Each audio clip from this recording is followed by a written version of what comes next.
പാലക്കാട് കഞ്ചിക്കോട് വിദേശ മദ്യനിർമ്മാണശാലയ്ക്ക് നൽകിയ അനുമതി അത് സംബന്ധിച്ച സർക്കാരിൻ്റെ തീരുമാനം അതിപ്പോൾ സംശയനിഴലിലായിരിക്കുകയാണ്. മന്ത്രിസഭാ തീരുമാനത്തിൽ ദുരൂഹതയും അഴിമതിയും ആരോപിച്ച് പ്രതിപക്ഷം രംഗത്ത് വന്നതോടെയാണ് 600 കോടി രൂപയുടെ നിക്ഷേപം വരുന്ന പദ്ധതിയെ ചുറ്റിപ്പറ്റി സംശയങ്ങൾ ഉയരുന്നത്. അനുമതിക്ക് മുമ്പ് ടെൻഡർ വിളിക്കാതിരുന്നത് എന്തുകൊണ്ടാണ്? കേസിൽപ്പെട്ട കമ്പനിയുടെ പശ്ചാത്തലം നോക്കാതിരുന്നതെന്ത് തുടങ്ങിയ നിർണായക ചോദ്യങ്ങളാണ് സർക്കാരിന് നേരെ ഉയരുന്നത്, പ്രതിപക്ഷം അതിശക്തമായി ഉയർത്തുന്നത്. സംസ്ഥാനത്തെ മദ്യനിർമ്മാണ മേഖലയിലേക്ക് അടുത്ത കാലത്ത് വന്ന ഏറ്റവും പ്രധാനപ്പെട്ട നിക്ഷേപമാണ് പാലക്കാട്ടെ എഥനോൾ പ്ലാന്റ്. സംസ്ഥാനത്ത് സ്പിരിറ്റ് ഉൽപ്പാദനം നന്നേ കുറവാണ്. ആവശ്യം വേണ്ട സ്പിരിറ്റ് പുറത്തുനിന്ന് ഇറക്കുമതി ചെയ്യുകയാണ്. ആ നിലയ്ക്ക് ഈ പദ്ധതി വളരെ ഗുണകരമായ ഒന്നായി കരുതാം. എന്നാൽ കഴിഞ്ഞ മന്ത്രിസഭാ യോഗം അനുമതി നൽകിയ എഥനോൾ പ്ലാന്റിൻ്റെ തീരുമാനം ഇപ്പോൾ സംശയനിഴലിലാണ്. 600 കോടിയുടെ നിക്ഷേപ പദ്ധതിയെ സംബന്ധിച്ച് പ്രതിപക്ഷം ഉന്നയിച്ചിരിക്കുന്ന ആക്ഷേപങ്ങളാണ് ഈ പദ്ധതിയെ സംശയനിഴലിലാക്കിയിരിക്കുന്നത്.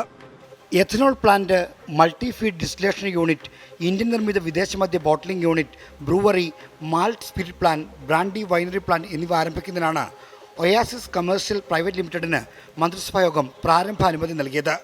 മദ്യനിർമ്മാണശാലയും ബോട്ട്ലിംഗ് പ്ലാന്റും ബ്രൂവറിയും സ്ഥാപിക്കാൻ താൽപ്പര്യം പ്രകടിപ്പിച്ചുകൊണ്ട് ഏതാണ്ട് 2 കൊല്ലം മുമ്പാണ് ഒയാസിസ് കമ്പനി എക്സൈസ് വകുപ്പിനെ സമീപിക്കുന്നത്. സർക്കാരിൻ്റെ നിർദ്ദേശപ്രകാരം അപേക്ഷ പരിശോധിച്ച എക്സൈസ് കമ്മീഷണർ അനുകൂല റിപ്പോർട്ട് നൽകിയതോടെയാണ് പ്രാരംഭാനുമതി നൽകുന്നതിന് കളമൊരുങ്ങിയത്. 2024 ഫെബ്രുവരി 6-നാണ് ഒയാസിസ് കമ്പനിയുടെ സമാന പദ്ധതികളുള്ള പരിചയസമ്പത്തും സാങ്കേതിക വൈദഗ്ധ്യവും പദ്ധതി വന്നാലുണ്ടാകുന്ന തൊഴിൽ സാധ്യതയും ചൂണ്ടിക്കാട്ടി എക്സൈസ് കമ്മീഷണർ സർക്കാരിന് റിപ്പോർട്ട് നൽകുന്നത്. അതും കഴിഞ്ഞ് 1 വർഷമാകുമ്പോഴാണ് ഇപ്പോൾ പ്രാരംഭാനുമതി കൊടുക്കാൻ മന്ത്രിസഭ തീരുമാനിക്കുന്നത്. ഇതാണ് സർക്കാരിന് നേരെ ചില ചോദ്യങ്ങൾ ഉയരാൻ കാരണം. അടിയന്തര സ്വഭാവത്തിൽ കൈകാര്യം ചെയ്ത വിഷയമല്ലെന്നിരിക്കെ എന്തുകൊണ്ട് പദ്ധതിക്ക് ടെൻഡർ വിളിച്ചില്ല? കേസിൽപ്പെട്ട കമ്പനിയെ ഏത് മാനദണ്ഡത്തിലാണ് പരിഗണിച്ചത്? പാരിസ്ഥിതിക പ്രശ്നങ്ങൾ പരിഗണിച്ചാണോ അനുമതി നൽകിയത്? ഇതൊക്കെയാണ് സർക്കാരിന് നേരെ ഉയരുന്ന ചോദ്യങ്ങൾ. എനിക്ക് കമ്പനി ഭയങ്കര കമ്പനിയാണെന്ന് പറഞ്ഞിട്ട് കമ്പനിയുടെ പ്രൊപ്പഗാൻഡ മാനേജറെ പോലെയാണ് മന്ത്രി സംസാരിച്ചത്. കമ്പനിക്ക് വേണ്ടിയിട്ടാണ് സംസാരിച്ചത്. കമ്പനിയുടെ മാനേജിംഗ് ഡയറക്ടർ പോലും കമ്പനിക്ക് വേണ്ടി ഇത്രയും ഭയങ്കരമായിട്ട് പറയില്ല. ആ ആരോപണത്തിന് മറുപടി പറയാതെ കോൺഗ്രസിൽ ഞാനും രമേശ് ചെന്നിത്തലയും തമ്മിൽ തർക്കമെന്ന് പറഞ്ഞു. ഞങ്ങൾ തമ്മിൽ ഒരു തർക്കമില്ല. ഇനി മന്ത്രി രാജേഷിന് വിഷമമുണ്ടെങ്കിൽ ഞങ്ങൾ ഒരുമിച്ച് പത്രസമ്മേളനം നടത്താം. സർക്കാർ അവസാന വർഷത്തേക്ക് കടക്കുമ്പോൾ എടുത്ത തീരുമാനത്തിൽ സുതാര്യതയില്ലെന്ന ആക്ഷേപം ശക്തമാണ്. ഈ ആക്ഷേപം നിയമസഭാ സമ്മേളനത്തെ പ്രക്ഷുബ്ധമാക്കാനാണ് സാധ്യത. പ്രതിപക്ഷത്തെ പ്രതികരണങ്ങൾ തന്നെ അതിന്റെ സൂചനയുണ്ട്. ഈ കമ്പനി ഒരു കാരണവശാലും ഈ യൂണിറ്റ് പാലക്കാട് പ്രത്യേകിച്ച് ഭൂഗർഭജലം ഊറ്റിയെടുക്കുന്ന ഒരു പ്രോജക്റ്റാണ്.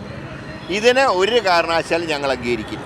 എന്നാൽ നിലവിലുള്ള എല്ലാ നിയമങ്ങളും പാലിച്ചാണ് എഥനോൾ പ്ലാന്റിന് പ്രാരംഭാനുമതി നൽകിയെന്നാണ് സർക്കാരിന്റെ വാദം. സർക്കാരിനെ ആരോപണങ്ങളുടെ പുകമറയിൽ നിർത്താനാണ് പ്രതിപക്ഷം അനാവശ്യ വിവാദങ്ങൾ ഉണ്ടാക്കുന്നതെന്നാണ് ഭരണമുന്നണിയുടെ മറുപടി. ഗവൺമെന്റിനെതിരായിട്ട് വളരെ ബോധപൂർവം കെട്ടിച്ചമയ്ക്കുന്ന ഒരു ആരോപണമാണിത്.